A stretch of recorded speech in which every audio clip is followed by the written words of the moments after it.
नमस्कार।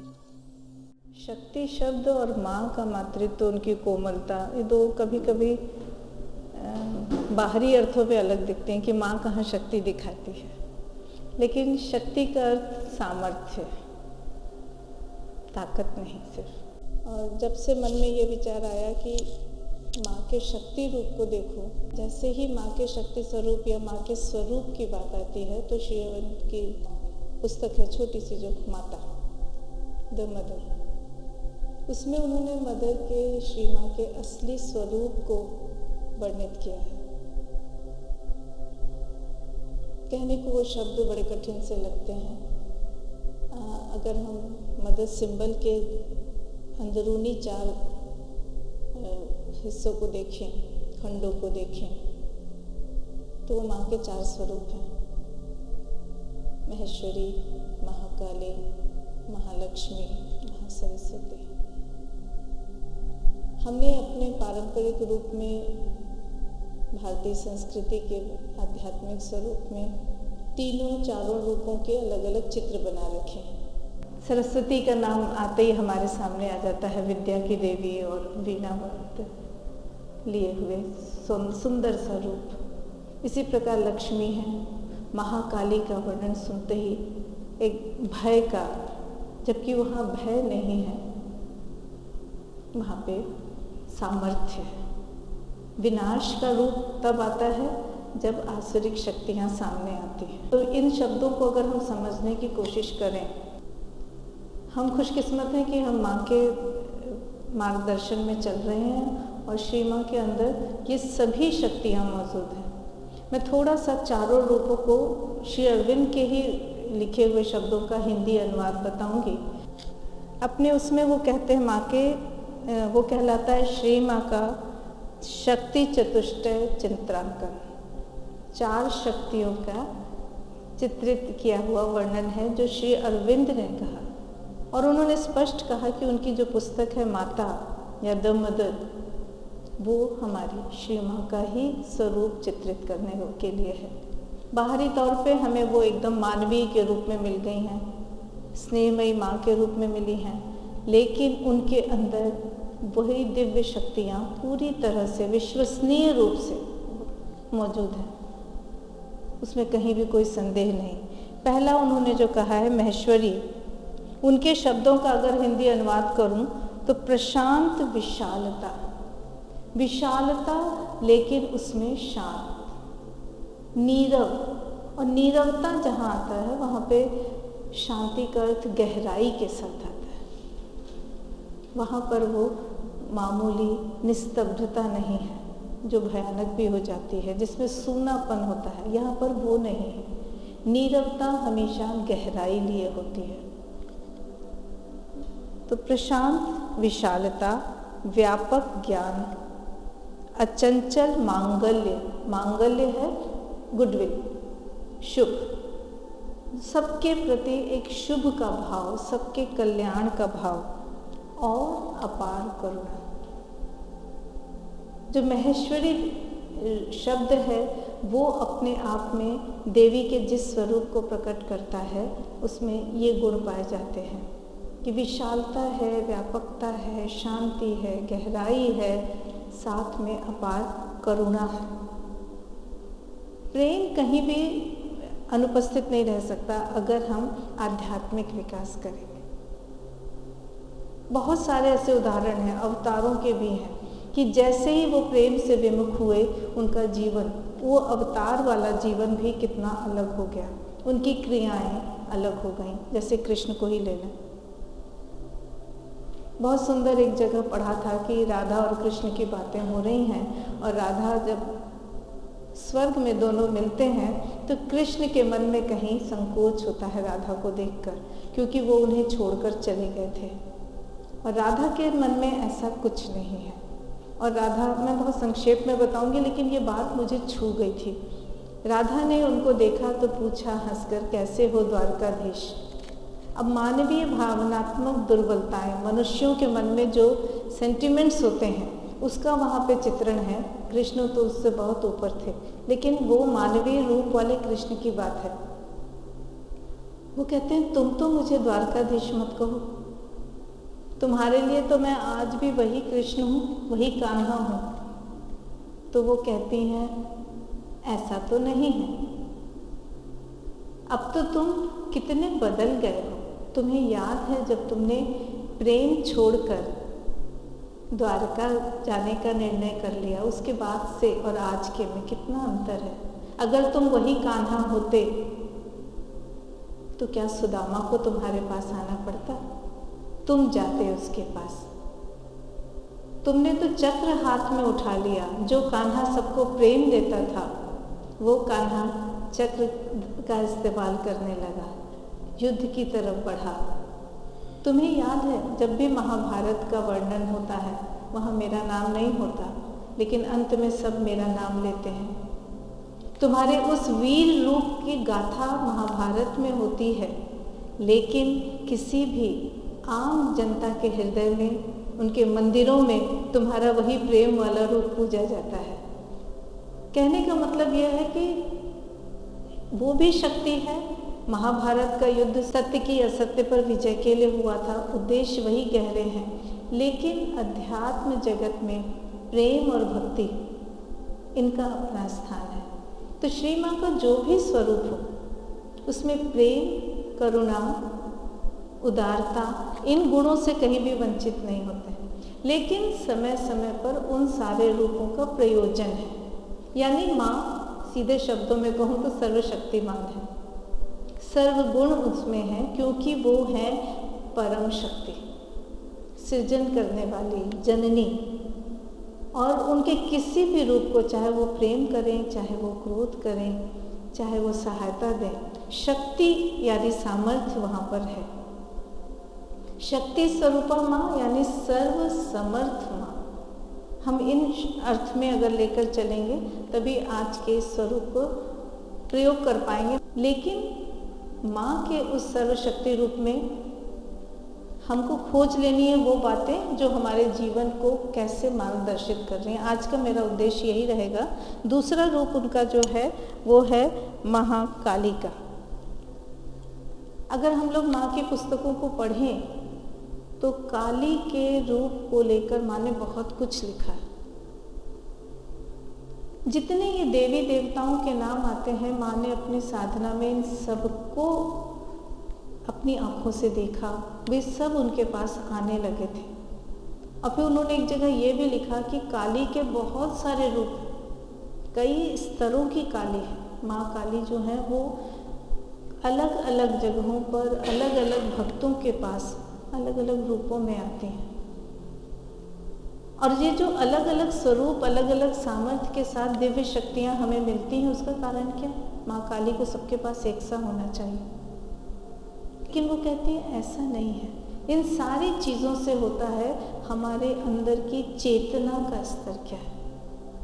और इसीलिए वो हमेशा कहती हैं कि जो हमारा लक्ष्य है अतिमानस तक पहुंचाना, एक उच्च मानव जाति का निर्माण करना, उसके लिए जो सबसे बड़ा मंत्र है, मूल मंत्र है, जो मुख्य फॉर्मूला है, सूत्र है, वो है चेतना का उत्कर्ष, चेतना को ऊंचा उठाना। जब तक चेतना निम्न स्तरीय रहेगी, निम्न चेतना में हम जीवन जिएंगे, तब तक हम उसके पास भी नहीं जा सकते। लक्ष्मी स्वरूप माँ का जो आता है, उसके लिए जो श्री अरविंद के शब्द हैं वो हैं ये कांति। कांति का मतलब होता है चमक, माधुर्य, मधुरता, सौंदर्य तथा प्रेम के द्वारा मनुष्य को अतिमानस के तत्व में प्रतिष्ठित करती हैं।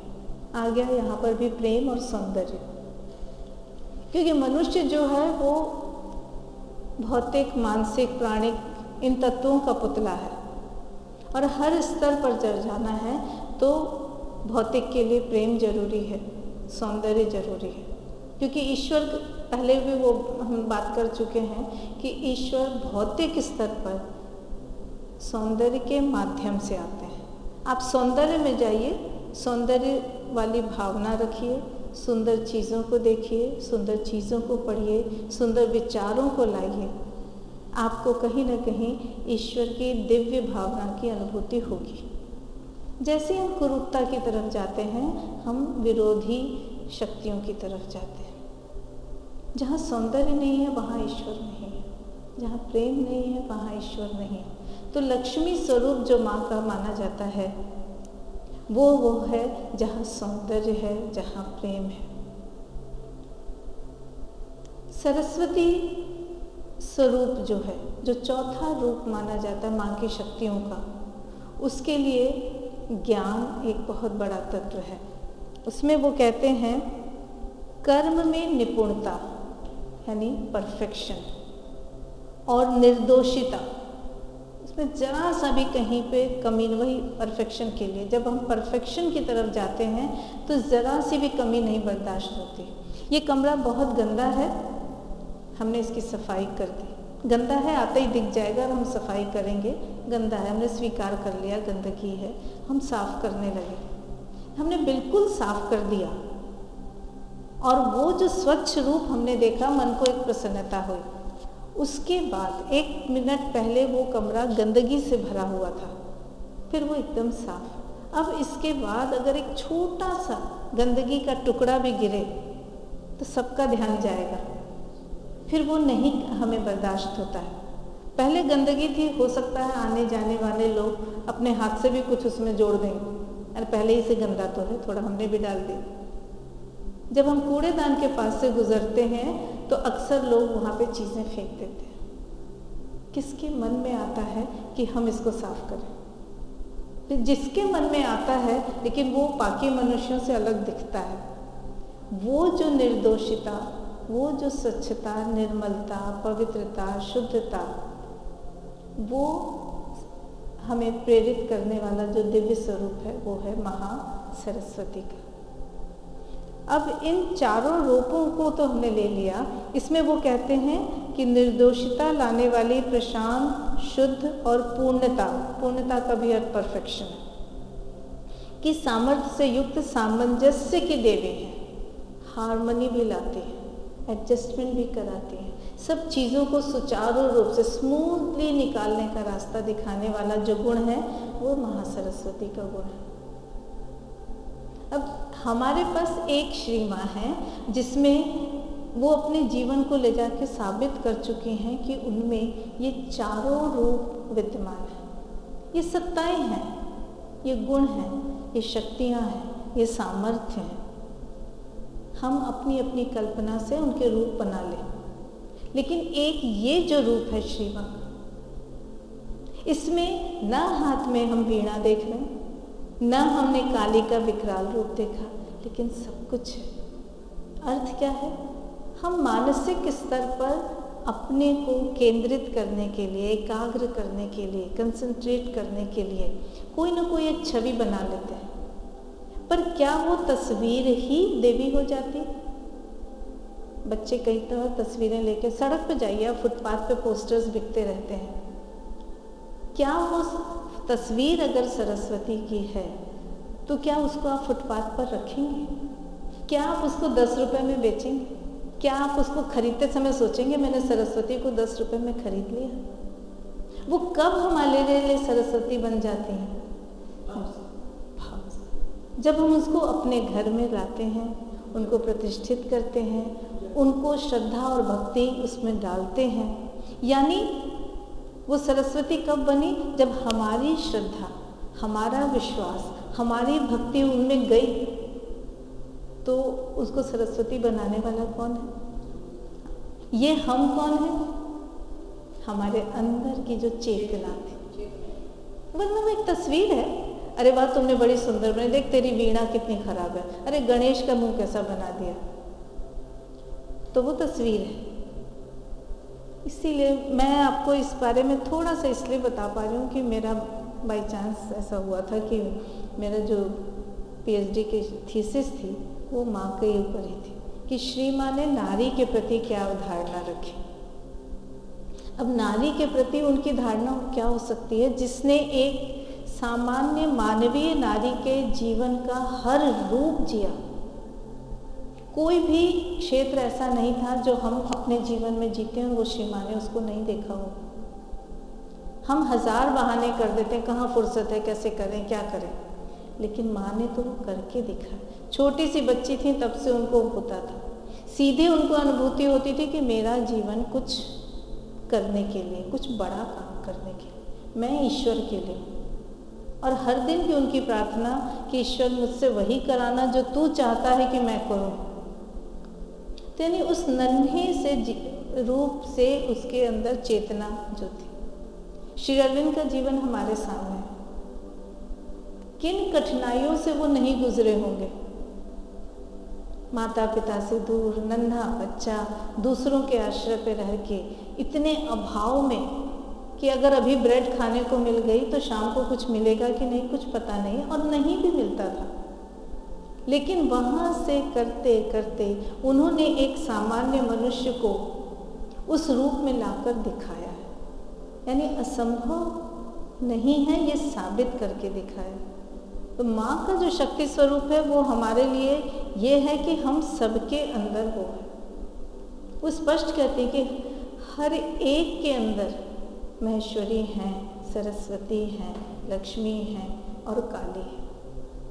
और इसको समझाने के लिए बड़ा अच्छा उनका वो 12 गुणों का जो वर्णन है, जहाँ साहस भी है, उदारता भी है, प्रेम भी है, भक्ति भी है, अभिप्सा भी है।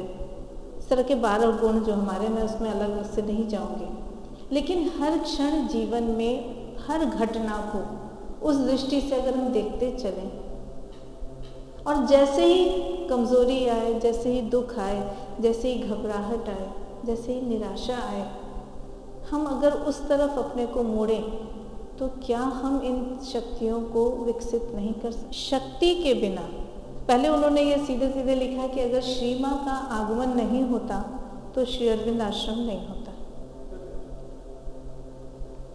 कारण यही है कि जब हम प्रकृति और पुरुष इन 2 शब्दों को लेकर चलते हैं, पुरुष वो परम शक्ति है, परम परमेश्वर है, जब उसको अभिव्यक्त होना होता है तो उसके बस का नहीं है, क्योंकि उसको तब उस शक्ति को सामने, अपनी ही शक्ति जो शक्ति है वो है उन्हीं का रूप, लेकिन अपनी एक फॉर्म उन्होंने बनाई जिसने कि सृजन करना, क्रिएशन करना शुरू किया। ये क्रिएशन करने वाला काम शक्ति का है। और इसीलिए देखा जाए तो हम जो स्त्री पुरुष बनकर यहाँ पर बैठे हैं, अगर हम चेतना के ऊंचे स्तर पर चल रहे हैं तो हम उनके रिप्रेजेंटेटिव। अगर हर स्त्री ये सोचे कि मैं वो सृजन करने वाली हूँ, क्योंकि जन्म वो देती है, पालन पोषण वो करती है, और वो मदर कहती हैं कि एक आत्मा को लाकर एक शरीर में प्रतिष्ठित करना, विकसित करना, जन्म देना और उसका पालन करते हुए उसका मार्गदर्शन करना, ये जननी का रूप है। लेकिन हर कोई क्या वो करता है? वो एकदम स्पष्ट लिखती हैं एक जगह पे कि मातृत्व ही नारी का सबसे प्रधान लक्ष्य है, गुण है, विशेषता है। लेकिन उसको मातृत्व की भाषा समझनी होगी, मातृत्व की परिभाषा समझनी होगी, डेफिनेशन जाननी होगी। खरगोश की तरह यांत्रिक रूप से 1000 बच्चे पैदा कर देना वो मातृत्व नहीं है। मदर ने एक आंद्रे दाव को जन्म लिया था, लेकिन वो जगत जननी है। इससे बड़ा प्रमाण हमारे सामने क्या हो सकता है? वो कहती हैं कि हम दोनों, यानी वो और श्री अरविंद, एक ही चेतना है, 2 रूपों में आए हैं, क्योंकि ये 2 रूप जरूरी थे, 2 स्तर पे काम होना था, लेकिन मूलतः एक है। फिर वो ये कहती हैं और मेरे सभी बच्चे, हम सब सौभाग्यशाली हैं कि वो हमें कहते हैं, मेरे सभी बच्चे मेरा अंश हैं, उनका अंश है, तो हमारे अंदर वो शक्ति होनी चाहिए। लेकिन हम सचेतन नहीं, हम अभी अवेयर नहीं हैं। उनको शुरू से आभास था और उस आभास को वो बढ़ाती चली गई। उनके जीवन की कई घटनाएं हैं जहां वो कहती हैं कि एक सुरक्षा मंडल तैयार रहता था उनके पास। सुरक्षा मंडल आप समझ रहे हो? हम अपने ऑरा को इतना सेंसिटिव बना सकते हैं, इतना पावरफुल बना सकते हैं उस आभा मंडल को कि उसमें घुसने वाली कोई भी नेगेटिव चीज़, नेगेटिविटी का मतलब कोई भय, कोई खतरा, कोई बीमारी, कोई दुर्विचार, कोई भी इस तरह की चीज़, सब विरोधी चीज़ें, क्रोध, उदासी, दुख, पीड़ा, ये सारी चीज़ें विरोधियों की हैं, विरोधी शक्ति। ये डिविनिटी से इसका कोई नाता नहीं है, या यहाँ पे डिविनिटी नहीं है। उस ऑरा को अगर आप इतना सेंसिटिव बनाते हैं तब आप सब कि जैसे ही कुछ होगा, वो कई उदाहरण देती हैं कि एक समय था जब श्री अरविंद के लिए भोजन की जिम्मेदारी उन्होंने पूरी ली थी।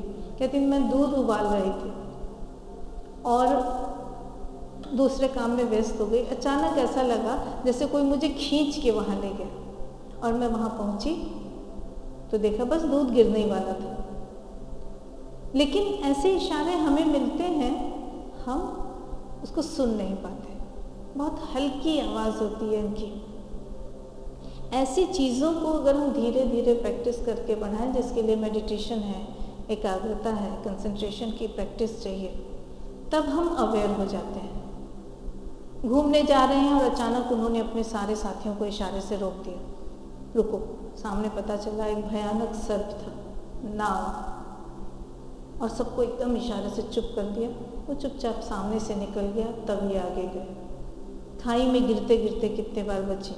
ये तो उनके सामान्य भौतिक जीवन की घटनाएं हैं। उस समय वो कोई साधना करती बैठी नहीं थी, या कहीं पे श्री मां का रूप उन्होंने लोगों के सामने नहीं रखा था, लेकिन सचेतनता तो उनकी किसी भी काम में उस शक्ति यानी सामर्थ्य, कैपेसिटी का अनुभव कर लेना, ये हमारा आज का विषय रहेगा कि माँ का शक्ति स्वरूप क्या है।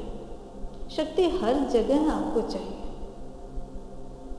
उन्होंने जहाँ जहाँ कहा है कि आपकी शारीरिक शक्ति, मानसिक शक्ति, प्राणिक शक्ति, आर्थिक शक्ति, उसको भी नहीं छोड़ा।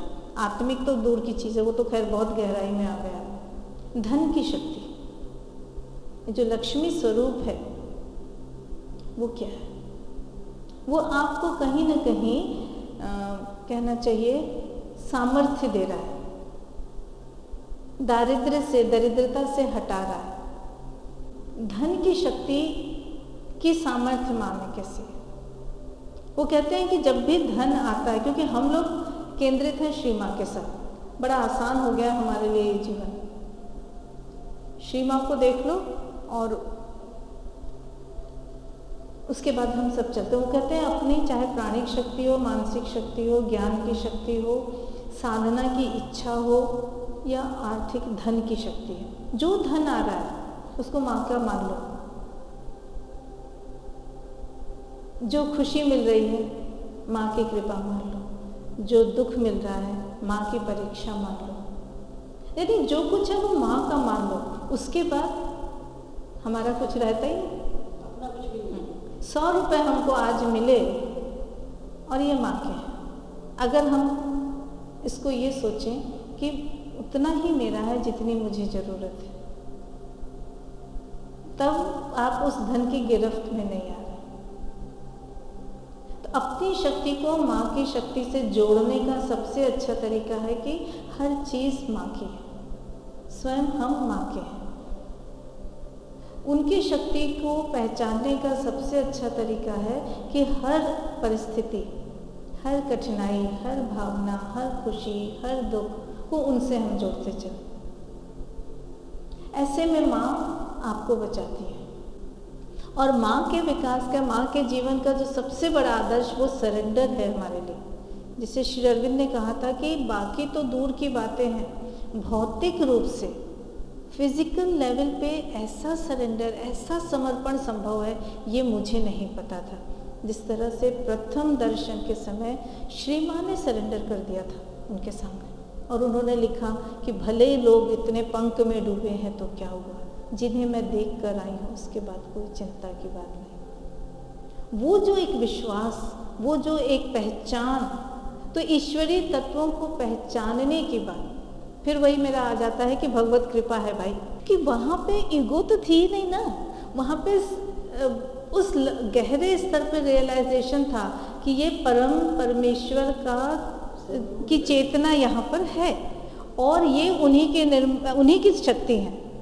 तो नदी समुद्र में जा रही है, नदी तो कह सकती है ना खारे पानी में मैं क्यों जाऊँ, वो सिग्निफिकेंट चीज़ें हैं ना, उस सिग्निफिकेंस को रियलाइज करने वाला व्यक्ति डेफिनेटली दिव्यता में होगा, डिविनिटी में होगा। वो सामान्य चेतना का तो हो ही नहीं सकता। हमारा अभी इस स्तर पर शायद एक ही कर्तव्य है कि हम हर क्षण देखें कि कहाँ हम चेतना के स्तर से उठे, कहीं गिर तो नहीं रहे, कहीं छूट तो नहीं। वो कहती हैं उच्च चेतना में, चैत्य के अनुभूति में तुम लोग आते हो। ऐसा नहीं कि हमारा साइकिक हमें दिखता नहीं। सेकंड्स के लिए हम कितने उदार हो जाते हैं, अगले ही क्षण हम कितने क्रिटिक हो जाते हैं, कितनी निंदा करने लगते हैं किसी की।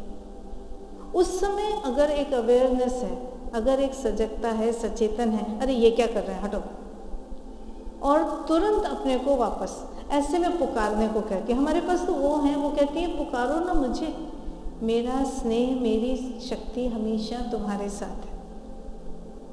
तो इन 4 स्वरूपों का मुख्य रूप जो यही है, जो हमें अपने अंदर लाकर उसकी सहायता से हम अपने को चेतना के स्तर पे ऊंचा उठाते चले जाएं। जैसे ही कोई कमजोरी आती है हम उसका वो करें। जैसे एक छोटा सा उदाहरण है, किसी कहानी के माध्यम से दूं तो आपको अच्छा लगेगा। हमारे अंदर अहम का जो भाव होता है, अहम मतलब क्या, अपने को इम्पोर्टेंस देना। हमें डर लग रहा है, क्यों डर लग रहा है? क्योंकि हमें कुछ हो ना जाए। हो कौन तुम? नहीं आता है, पर हम अपने को करते हैं। क्रोध आ रहा है, इतना बुरा लगा कि लगता है इसको मैं क्या कर दूं। क्यों बुरा लगा? उसने तुम्हारा अपमान किया। तुम्हारा मान क्या है? अगर तुम उनके हो तो उनका है, वो नहीं देखेंगी। ऐसी छोटी छोटी चीजें, लेकिन हम हर जगह उनको दिखाने की बजाय हम आपस में एक दूसरे को दिखाते हैं। एक साधु के बारे में कहानी थी कि वो गया था और बड़ा भक्त था, हर समय भगवान भगवान भगवान करता था। लोग भी उसको समझते थे कि इसने तो अपना जीवन दे दिया है। नदी किनारे गया, कुछ खाया, पानी पिया और वहीं एक पत्थर पे सिर रखकर सो गया। सादे जीवन का जैसे एकदम वो प्रतिरूप था। उसको कुछ नहीं चाहिए बेचारे को, पत्थर पे सिर रखकर सो गया। उसी पनघट पे कुछ औरतें पानी भरने आई। एक ने कहा देखो साधु है, अभी भी इसको सिरहाना चाहिए, एक तकिया चाहिए, पत्थर का ही सही, सीधे नहीं सो सकता था। साधु को लगा अच्छा ये बेचारी तो मुझे ऊंचा उठाना चाह रही, उसने पत्थर हटा दिया। पत्थर हटाया तो दूसरे ने कहा देखो जरा इसको, अभी भी इसका मान अपमान नहीं गया, इसको बड़ा बुरा लग रहा है, अपने को अच्छा साबित करना चाह रहा है। अब वो सोचे अब मैं क्या करूं। तीसरी आई, उसने कहा कि ऐसे तो हम हजारों पनिहारिनें आती रहेंगी और कुछ कुछ बोलती रहेंगी, आप किसकी सुनोगे? कोई आपको अच्छा कहे बुरा कहे, जैसे भी, आपको क्या परवाह। तो वो ये भी ठीक कह रही है। इसके बाद चौथी आई, उसने बहुत गहरी बात कही। उसने कहा मुझे लगता है आपने तपस्या की, भगवान को प्यार किया, जीवन के सारे सुख भी त्याग दिए, लेकिन आपका चित्त अभी आपके साथ चंचल है। चित्त नहीं अभी शांत है। चित्त मतलब हमारा मन, हमारा माइंड, मेंटल लेवल पे हम अभी वहीं पे रह गए हैं। क्योंकि कोई कुछ भी कहे, आपको अच्छा कहे, बुरा कहे, सच्चा कहे, झूठा कहे, आपको जब भगवान से मतलब है तो आप क्यों सुनते हो? आप अपने भगवान का नाम लो, मस्त रहो। मदर श्री अरबिंदो की जो फिलॉसफी वो हमको यही बताती है कि किसी भी लेवल पे हमें इंटीग्रल योगा में क्यों आना है। मेंटल, फिजिकल, वाइटल, हर चीज का रूपांतरण। और मुझे जो सबसे ज़्यादा अच्छी चीज़ लगती है और विशेष लगती है वो ये है कि इस फिजिकल को भी नहीं छोड़ा। अक्सर लोग इसको कहते हैं ये तो नश्वर है, मर जाएगा, आज है कल नहीं है, इसको छोड़ो, और उसको हम नेग्लेक्ट करते हैं। और जबकि हमारे सारे पुराने वेद पुराण सब कहते हैं कि इसके बिना, इस मानवीय शरीर में आए बिना तो हम नहीं कर सकते। उनको भी अतिमानस का काम करना था तो मानव शरीर धारण करना पड़ा। अवतार आता है मनुष्य शरीर में, तो इस शरीर को हम कैसे छोड़ सकते हैं? पर आशा किसी ने इतनी नहीं दी थी। वो कहती हैं कि नहीं, इसको भी रूपांतरित करना, और उन्होंने ऐसा करके दिखाया। अब हमारी आंखें वो हो पाए कि हम उस शरीर को देख पाए। तो यानी अहम से बचने का भी क्या तरीका है?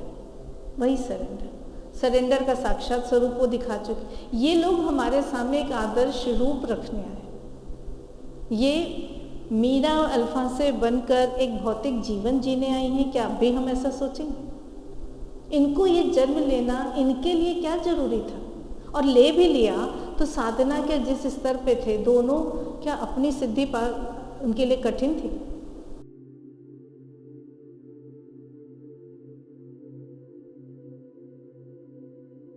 पर वो तो ट्रांसफॉर्म करने आई है इस पृथ्वी को। वो बिल्कुल क्लियर बोलते हैं, मुझे और लोकों से कोई मतलब नहीं, वो लोग जहाँ हैं पड़े रहें, मुझे इस पृथ्वी लोक को ही स्वर्ग बनाना है। सब मोक्ष ईश्वर के पास जाने को कहते हैं, वो ईश्वर को नीचे लाने को कहते हैं, वो हमें ईश्वर बन जाने को कहते हैं।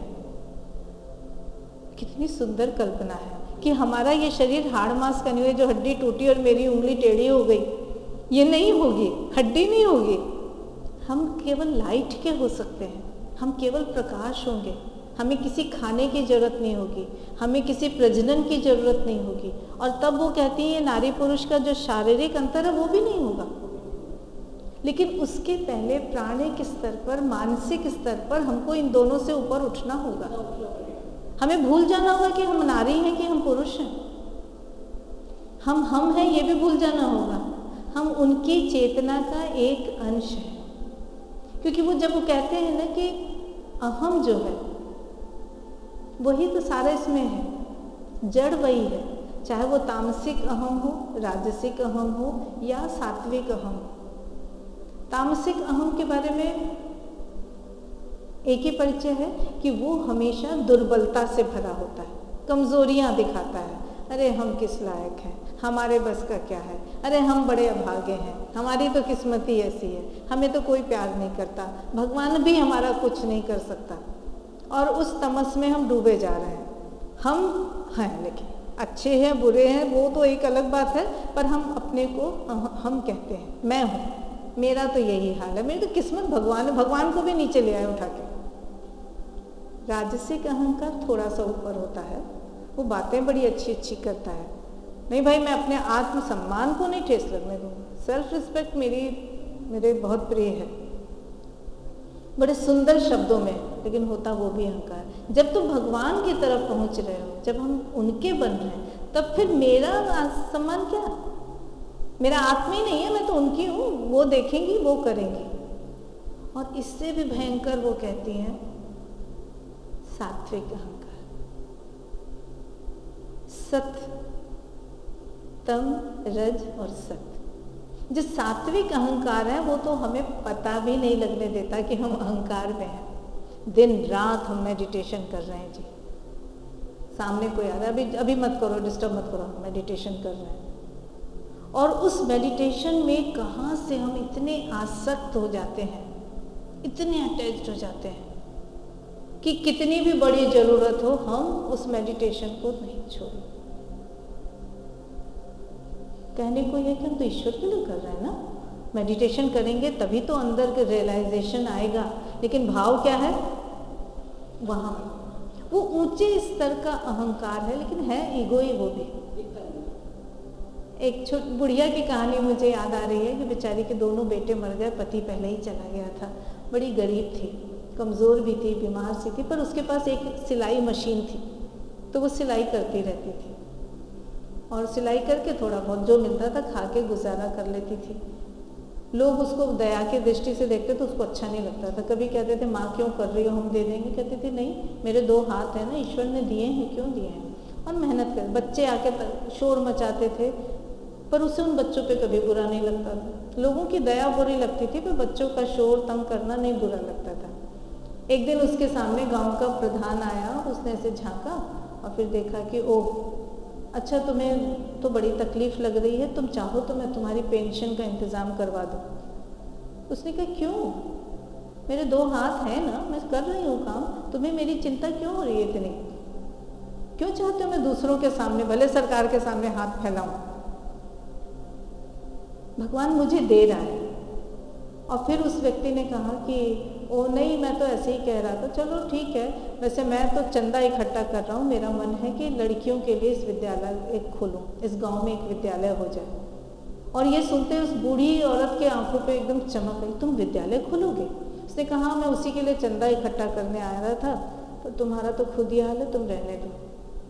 वो एकदम खड़ी हो गई, रुको रुको, फिर उसने एक संदूक खोला, खंगाला, थोड़ा खोजते खोजते एक बटुआ मिला, उसमें मुड़े हुए 300 रुपये निकले और उसने कहा कि ये लो, मैंने सोचा था कि थोड़े इकट्ठे हो जाएंगे तो मैं तीर्थ कराऊंगी, तो उसी के लिए रख रही थी, अब ये तुम ले जाओ। तो उसने कहा लेकिन क्यों दे रही हो, तुम तीर्थ कैसे जाओगे, नहीं जाओगे? तो कह रही है इससे बड़ा तीर्थ कोई हो, इतने बच्चों को ज्ञान दोगे, उनके अंदर कोई चीज़ आएगी, तुम तो अच्छा काम कर रहे हो, मेरा तीर्थ समझो यही हो गया। अब यहाँ पे ईश्वर के पास जाने वाले पैसे उसने वहाँ दिए, क्योंकि उसको अनुभूति हो गई कि जो उदारता है, गुडविल जो है, वो एक बहुत बड़ा गुण है। कैसे हम उसको अपने जीवन में ऐसे बढ़ा सकते हैं कि इन चारों स्वरूपों की उन शक्तियों को अपने अंदर हम विकसित करें। छोटी छोटी घटनाएं जीवन में कुछ आया, जैसे मदर का बताती हैं कि वो कॉलेज में जब थी, हुड़दंगी लड़कों ने पूरे क्लास को घेर लिया था और कोई, सब लड़कियां दबी हुई डरी हुई बैठी थी सहमी से, किसी को निकलने नहीं दिया जा रहा था। और उस समय उनका रूप, वो एकदम खड़ी हुई, सामने गई, लड़के वहीं हैं, उन्होंने बस चुपचाप देखा और कहा मुझे रास्ता दो। वो जो अंदर वाली शक्ति आई और वो लिखती हैं इस बात को, सब लोग हट गए और वो निकल गई और उनके पीछे पीछे बाकी लड़कियां भी निकल आई। क्रोध सामने से दिखता है कि बड़ा शक्ति, बहुत बड़ी शक्ति है, क्योंकि उसमें ताकत तो बहुत होती है। क्रोध में इतनी पावर है कि अगर उस समय उसको हम रिफ्लेक्ट न करें, रिएक्ट न करें, बचा लें, तो अपने अंदर बहुत ज़्यादा शक्ति का हम संचय कर लेते हैं। विरोधी शक्तियाँ हमें प्रोवोक करने आते हैं और हम नहीं हो तो क्या होगा। कुल मिला के शक्ति का मतलब क्या है, त्याग का मतलब क्या है, प्रेम का मतलब क्या है, मदर के शब्दों में कहूँ तो सीधे ये है कि सही जगह पे गलत व्यक्ति को प्रेम करो, लेकिन उसी गलती का विरोध नहीं करना, वो प्रेम नहीं है। तो कहाँ पे इनका प्रयोग है? त्याग हम ये सोचते हैं कि अपने हिस्से का किसी को खिला दिया बस त्याग, लेकिन उस भोजन का सही प्रयोग अगर नहीं किया तो वो त्याग बेकार है। वो कई ऐसे जो आपने 12 गुण कहा, मैं जरूर उस पर हम लोग बात करेंगे। कृतज्ञता जो है, प्रेम जो है, उदारता जो है, त्याग की भावना को मदर मानती नहीं कि कोई त्याग नाम का कोई शब्द उनकी डिक्शनरी में होना चाहिए। क्योंकि त्याग हम कब करते हैं, हमको ये चीज़ चाहिए, हम चाहते हैं मन में और हमने दे दिया, हमें तकलीफ हो रही है पर हमने वो तकलीफ सह ली, तो हम उदार नहीं हैं। त्याग होता ही वही है जो हमने किसी को दिया, जब तो हमने दे दिया, मन में सोच नहीं होनी चाहिए, हमें उसको देने की खुशी है। जब वो कहती है कि ग्रहणशीलता का मतलब है देना, तुम दोगे चीजें अपने आप आएंगी, वो तुम ग्रहण करोगे। मिल गया और हमने रख लिया, वो ग्रहणशीलता नहीं है। एक बहुत गरीब लकड़हारा था, फिर एक आखिरी कहानी सुनाती हूँ, फिर हो गया समय शायद। तो वो जाता था जंगल में और लकड़ियाँ तोड़ता था, लेकिन उसको बहुत कम पैसे मिलते थे। वो देखता था वहीं पे एक साधु बैठा है, तो उसको कहता था आप तो इतना भगवान की साधना करते हैं कि आपको भगवान मिलते हैं? तो साधु कुछ नहीं बोले, मुस्कुरा दिए। तो अगर अब की आपको भगवान मिले ना, तो उनसे कहिएगा कि मेरी गरीबी थोड़ी दूर करें, मैं इतनी मेहनत करके एक टाइम खाना खिला पाता हूँ घर वालों को, कभी पेट भर खाना नहीं खाया हमने। तो साधु ने कहा अच्छा। उसके बाद भी वही चलता रहा। तो उसने कहा आपने बात नहीं की क्या भगवान से? तो साधु मुस्कुराए और उन्होंने कहा कि ऐसा है, भगवान ने कहा कि तुम्हारा जीवन 60 साल का है, तुम 60 साल जियोगे और पूरे जीवन में तुम्हें जो मिलना है अनाज वो केवल 5 किलो। तो अब 5 किलो अगर एक ही दिन में दे देंगे तो तुम जिंदा नहीं रह पाओगे, इसलिए वो थोड़ा थोड़ा तुमको देते हैं। तो लकड़हारे ने कहा अच्छा, नहीं ऐसा करिए आप भगवान से कहिए मुझे तो वो पूरा दे दें 5 किलो, मैं देख लूँगा, एक दिन तो पेट भर खा लूँ फिर मर जाऊँगा, कोई बात नहीं। तो साधु ने कहा अच्छा। दूसरी बार वो आया तो साधु ने उसको 5 किलो अनाज दे दिया। वो गया वहाँ पे और उसने खूब अच्छा पूरा अनाज यूज़ कर डाला उसी दिन, खुद खाया, खूब गरीबों को खिलाया, खूब बांटा। दूसरे दिन उसके पास फिर 5 किलो अनाज आ गया। ऐसे रोज ही देख रहा है, रोज, और वो वैसे ही खिला रहा है, खा रहा है। तो उसने साधु से जाके कहा क्या बात करते हो, तुमने तो कहा था 5 किलो, यहाँ तो मेरे पास रोज आ रहा है, तो यानी भगवान की बात तुमने झूठ बोली थी? उन्होंने कहा नहीं, तुम जो सबको खिला रहे हो ना, तो उनके हिस्से का जो अनाज है वो भी तुम्हारे पास आता जा रहा है। यानी देकर रिसीव करना, ये है असली ग्रहणशीलता। और इन्हीं सब चीज़ों से जो व्यापकता है, माहेश्वरी का गुण है, विशालता है, वो हमारे अंदर विकसित होती है। तो श्री माँ के जीवन को देख लें और उसके इस चीज़ को हम कोशिश करें। यही मेरी शुभकामना। धन्यवाद।